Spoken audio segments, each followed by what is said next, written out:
Jason Couto here with Couto Construction, answering some of the most commonly asked questions. And today, the question I want to answer is, how long will my roof last?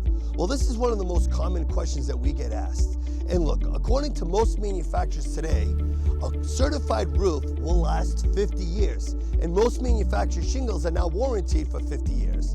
But the truth is, only 1 out of every 10 roofs installed today would pass a simple manufacturer inspection. So when somebody asks, well, how long my roof will last? Well, if it's done by a certified installer that is following the manufacturer specifications, your roof should last you 50 years. And if it's done right, they should also be able to give you manufacturer-backed warranty.